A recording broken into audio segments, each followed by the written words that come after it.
They did file the antitrust suit. I know that Yep. in Oh, that court. was And the other thing I was going to bring up was Vincent Jackson. I mean, you look at obviously you have the three plaintiffs, Brady, Manning, and Breeze, and Breeze has been very vocal about the player side in the last couple days. They're the mhm. head plaintiffs, and the reason you have them is to draw in some of the more casual fans and cross appeal that to maybe other news outlets. Everybody knows who Tom Brady is. Everybody knows who Peyton Manning is. He's in countless commercials. But one of the plaintiffs was Vincent Jackson, and you look at how he was screwed around with last season as a restricted free agent because restricted free agency basically he was extended 1 year just because of the rules with the current CBA and the fact that it went into a kind of a final year thing where the salary cap expired and he was made into I forget it was from a 4 year or 5 year free agent or 5 year to 6 year free agent. Anyway, he got that extra year free agency. He should have been a free agent. Should have been able to sign anywhere under traditional rules. Well, under the rules that he had, same thing with Logan Mankins. The teams held his rights. They made some sort of a franchise tender, and the players ended up doing very long holdouts weeks into the season. I think Vincent Jackson came back in October. They tried to trade him to the Vikings. Same thing with Logan Mankins. Came back in October, November. So, and people don't care about this. It's millionaires against billionaires. But man, all the injury that NFL players take, and they put their bodies on the line for this game.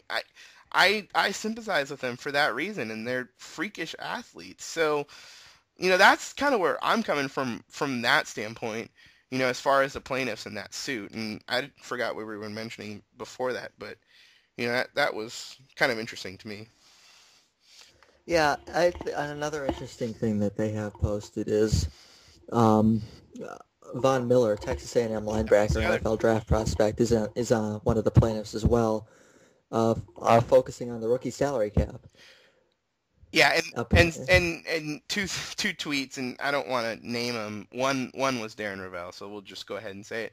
But he said Von Miller just fell in the draft. No, Von Miller did not just fall in the draft for making this suit. Yeah, it's ugly for for whatever reason, but and he's putting his name out there. But if the guy can play, some team is gonna want him.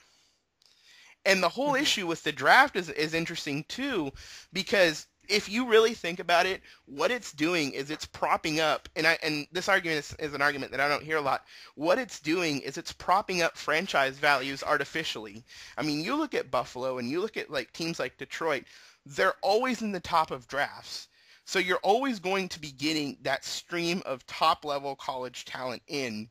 And yeah, you might have to pay them a little bit more, because you're at the top of the draft and and they're talking about to a point where they want to control that even more with a rookie salary scale. So they want to make top draft picks even more attractive and franchise values even more attractive because now Buffalo sucking wind and going 2-14 every year and going into the top of the draft is going to be really great for them because they're going to be able to control their draft picks with a shorter term is what they were talking about, but with more manageable money.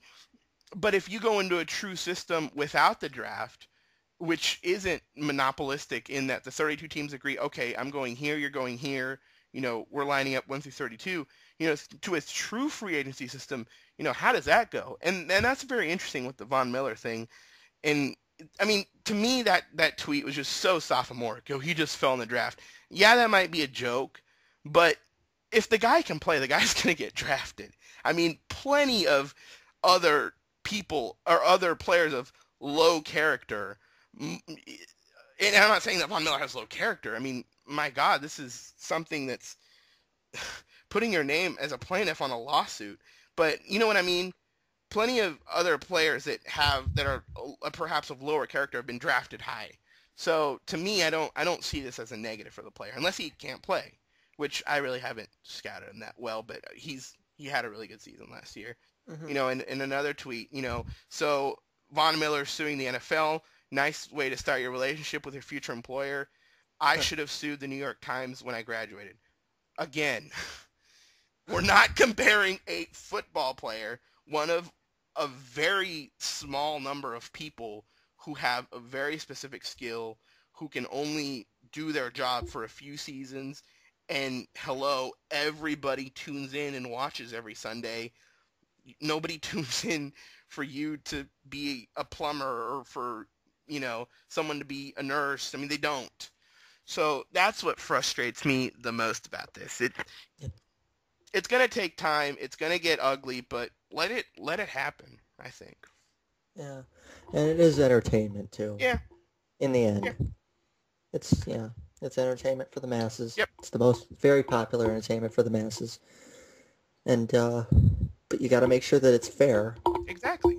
So you know, it's I'm not saying that like uh, I would. This is Go probably ahead. going to come off sounding Go wrong, ahead. but I think it's fair to say that some labor acrimony is good for all sports leagues really, Absolutely. because it gets everybody what they need. Yeah.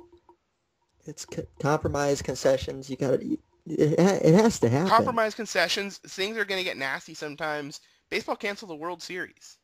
Baseball did cancel the World Series. The NBA canceled half a season 12 or 13, 14 years ago. NHL lost the season. NHL lost an entire season. So, again, to me, the NFL losing potential games or losing an entire season, I think the thing that really puts me more at peace with this is that Doty ruled a couple weeks ago that they're not that the owners aren't going to coast and get their money simply because it was pretty evident that they strong-armed the networks into accepting these lockout insurance clauses and even took less money, which A, you can't put in a lockout insurance clause and work against your players, and B, you're supposed to get the most money possible for your players because that's what you've agreed to. You've agreed for the NFL to exclusively negotiate with the networks and then bring home as much bacon as possible. So they took less money in order to get these lockout insurance clauses. The fact that Judge David Doty a couple weeks ago ruled that was in fact wrong and illegal, and that'll be appealed certainly, but I'm more at peace with football going away because of that. Yeah. Even though they do have a year, basically what that does is that allows them to really start hurting in a 2-year lockout because as it stands right now, they're able to weather this year's lockout in terms of money. But still, I mean, I'm work out your business. I'm rooting for the players to not get screwed over, but in the end, it's up to them to get the best deal possible. It's not up to me. And then, come back whenever, and I'll be a fan the second you come back. Mm-hmm. And I mean, you look at the leagues that did lose time. The NHL is still recovering from. The NHL still isn't back to where it was. Right. I don't know if it ever will be, because so much changed with that situation. Right. It took Major League Baseball 3 or 4 years. Mm-hmm. It took Sammy Sosa and Mark McGwire doing steroids and hitting home runs against each other basically to do it. Yep. And so, in the end, I know I can get the vibe that you don't really seem to think that they will miss any games. You don't seem to think that will happen. I don't, but even if it does, I'm not that concerned about it. I'm really not, because if and you're absolutely right. If there has to be some sort of strife, and if there has to be some sort of ugliness, then that's your right. Again, go put out some replacement players and watch the value of your product go down. Because it's not the same product. Yeah. And, it's just it looks bad from a PR standpoint, Mm-hmm. obviously, but it's sometimes the things that you have to do are just going to look bad. Yeah, absolutely. So it's, but I think that's the conclusion that we both draw from this. Yeah. It's unfortunate for everybody involved, but yeah, it's one of those things that has to happen. It just has to happen. Because this has been building for a while, we know that. Yep.